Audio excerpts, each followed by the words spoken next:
fuera de la temporada del 2021 no ha dado tantos jonrones como las métricas de batazos duros y velocidad de swing. Es decir, que hace falta una cuota de cuadrangulares que llenar. Necesitan más cuadrangulares de Vladimir por igual. Entonces, esta es una parte entre los altibajos de su producción en términos de batazos de poder y que no está en una posición, digamos que premium a la defensa. Entonces, lo merecía, sí, por todo lo antes expuestos, pero que valía 500 millones. Valía tener la mejor extensión de la historia. Pues eso sí que yo no lo creo. Como menciona Carlos, y también muchos dirán, pero si Juan Soto vale 800 millones, ¿por qué Vladimir Guerrero no puede valer 500 millones? Hay mucha diferencia entre Vladimir Guerrero y No Juan están Soto. en el mismo peso. Ofensivamente, y son, primero, es más consistente. Dos, lo ha mostrado que batea en el escenario, mientras más grande se pone el escenario, más batea. Y tres, cuando tú pensarías en lo que es Vladimir Guerrero, el pelotero, y Juan Soto, el pelotero, tú pensarías, sí, Juan Soto se envasa más, Juan Soto puede tener mejor promedio de bateo, pero Juan Soto tiene mayor poder también que Vladimir Guerrero Jr. Vladimir Guerrero Jr. es un buen pelotero, pero no está, vamos a decir que no está en la élite. Es muy buen pelotero, pero está 1 o 2 pasos por debajo de la élite. No está en el mismo renglón que Juan Soto, que Aaron Judge, que Shohei Ohtani ofensivamente como pelotero. Le falta llegar. La juventud está de su lado y va a tener más que tiempo para desempeñarse en Toronto si es que no lo cambian antes.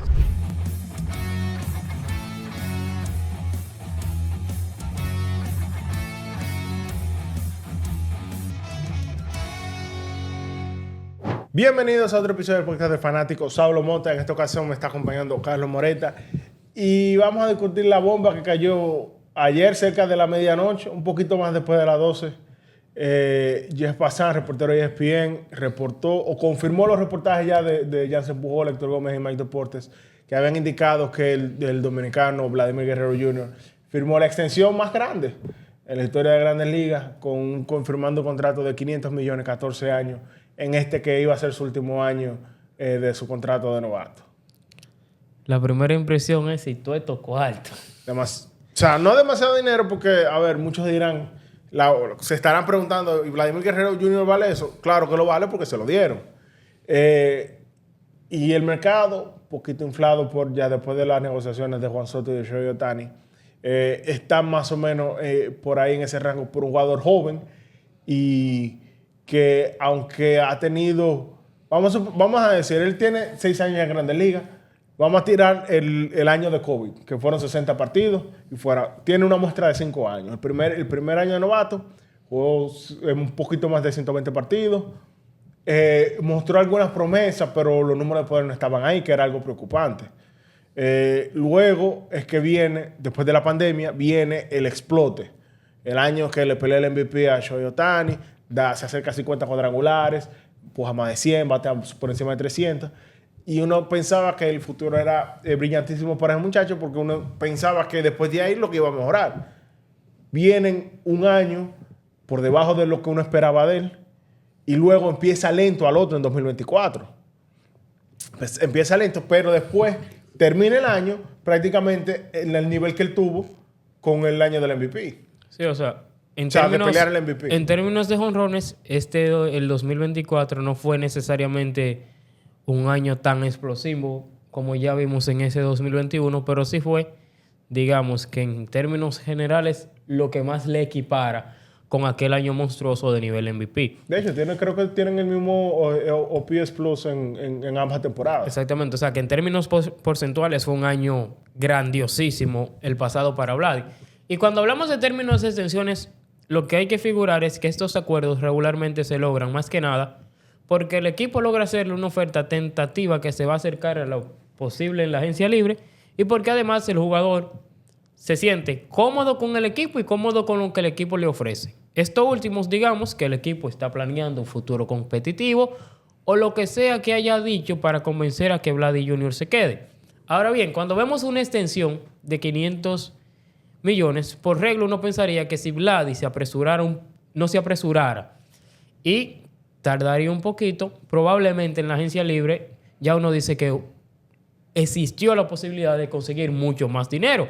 Porque si esto es en abril, que los Toronto Blue Jays están ofreciendo este monto, Vladdy con esa oferta sobre la mesa perfectamente hubiese llegado la agencia libre y llegara el momento en que exija más dinero y alguien iba a caer, pues, en este juego porque ya existía ese precedente. O sea, lo que intentamos con decir con las extensiones es que en el valor total suelen ser menos representativas por el caso de que en la agencia libre es donde se da el fenómeno de la oferta y la demanda.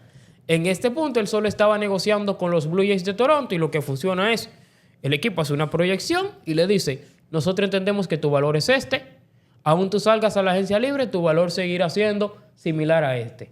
Para contrarrestar, si cierto equipo te ofrece un poquito más, pues nosotros te tenemos un equipo donde ya tú eres la estrella, un equipo que ya tú conoces y donde podemos estructurar alrededor de ti.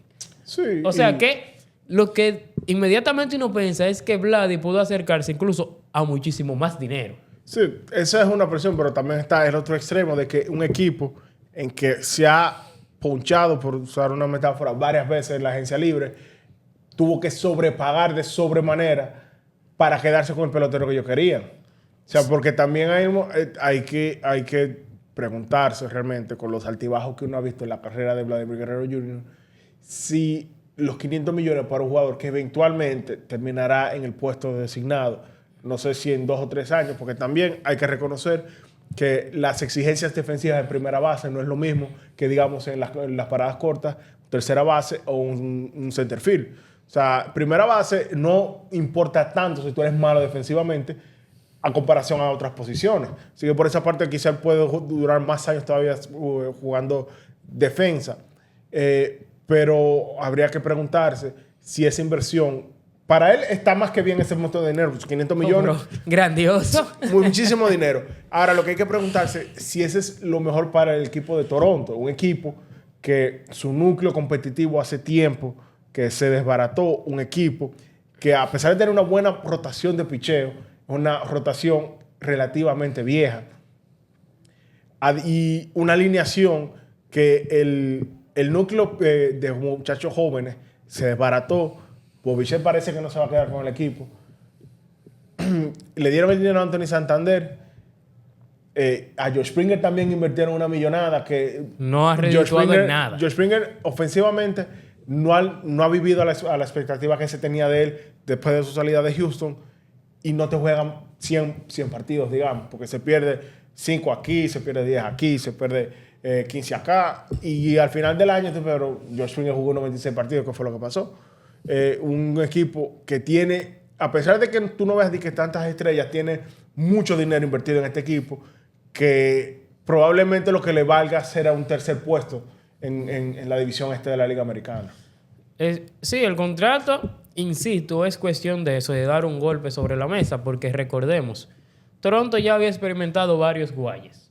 Primero intentan firmar a Freddie Freeman, el jugador con orígenes canadienses, que quizás pudo darle un giro a la franquicia, en un momento en que, como tú decías, ya estaba este roster de estrellas emergentes con Vladi, Bobichet, Oscar en ese momento estaba todavía. Tenía mucha esperanza en que Membillo también. Por igual, entonces lo que estaba en ese momento era llevar a Freddie Freeman como este jugador ya consolidado que lleve la ofensiva pues a otro nivel con estos jugadores que eran estrellas emergentes.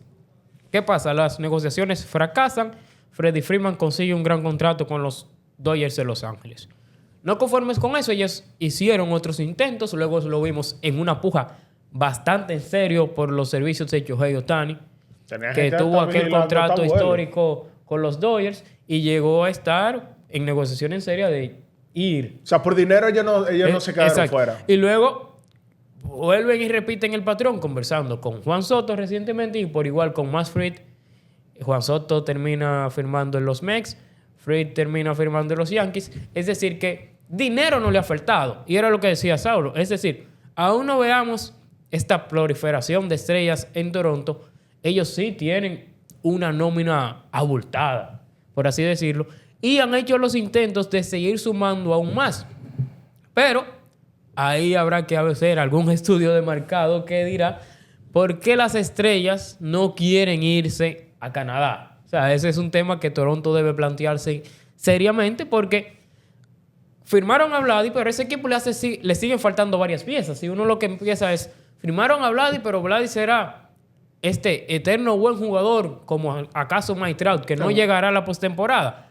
O además de firmar con esta extensión a Vladi, ellos harán otros intentos de traer a otras estrellas, tomando en cuenta que han intentado ofrecer dinero y que tienen más para invertir. O sea que esa es como que una cuestión ahí de a quién más lograrán añadir a Toronto. Y además de dar un golpe sobre la mesa, por igual este contrato de Vladi es cuestión de que era ciertamente el elegido. Yo estoy en desacuerdo con, al igual que Saulo, con el valor total de ese contrato. Yo entiendo que Vladi, si bien hay una cuestión, ¿es merecido? Pues sí es merecido, porque es un jugador que ha ido a varios juegos de estrellas, que tiene bate de plata, que en su transición, aunque no sea una posición tan exigente en la primera base, logró ganar un guante de oro, y es merecido, un jugador joven sobre el que tú puedes apostar a que a lo mejor no ha llegado ahora. Ahora bien, lo valía. Y que dura, porque sí, es lo que estaba diciendo. La mayor parte no se lesiona. El primer año de novato, sacas el año del COVID, que jugó los 60 partidos que jugaron, y ese señor juega como mínimo, te juega 150 y pico de juegos todos los años. Es decir, que la consideración que ha hecho Toronto con él sí la merecía. Ahora bien, ¿valía el monto? Yo en esa parte estoy en desacuerdo, sobre todo por los altibajos que ha tenido. Hay un tema con Vladimir, además de que no se desempeña en una posición premium a la defensiva, está el tema de su peso. Digamos que Vladimir no ha sabido de la mejor manera tener una alimentación equilibrada, por así decirlo, y tener control de su peso. En los últimos años se ha manejado un poquito mejor, pero ya ese es un tema en disyuntiva por igual. Vladimir es un jugador joven de lo que más poder tiene en su bate, pero vemos que no le saca el mayor provecho a todo eso. No lo traduce a cuadrangulares como uno pensaría.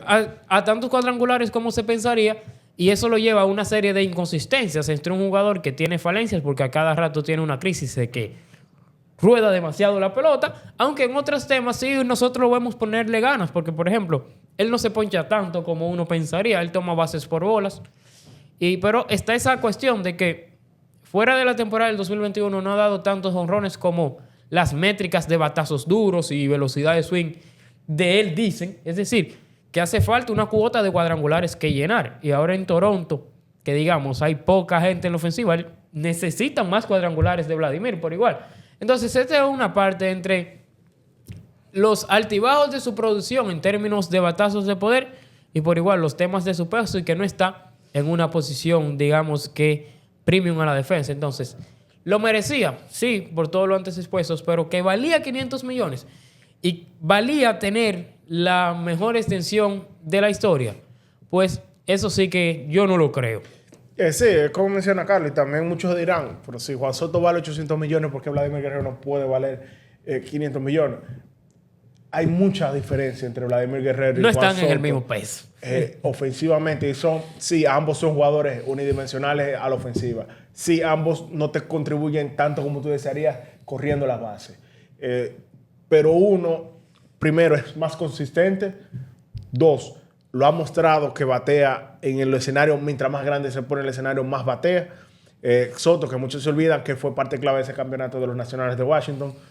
Y se vio cómo brilló con los Yankees de Nueva York en esa postemporada que se metieron hasta la Serie Mundial. Y tres, cuando tú pensarías en lo que es Vladimir Guerrero, el pelotero, y Juan Soto, el pelotero, tú pensarías, sí, Juan Soto se envasa más, Juan Soto puede tener mejor promedio de bateo, pero Juan Soto tiene mayor poder también que Vladimir Guerrero Jr. Te lo dice todas las métricas que tú puedes medir, ya sea cuadrangulares, ya sea extra base, ya sea porcentaje de slugging. O sea, Vladimir Guerrero Jr. es un buen pelotero, pero no está... vamos a decir que no está en la élite. Es muy buen pelotero, pero está 1 o 2 pasos por debajo de la élite. No está en el mismo renglón que Juan Soto, que Aaron George, que Shohei Ohtani ofensivamente como pelotero. Le falta llegar.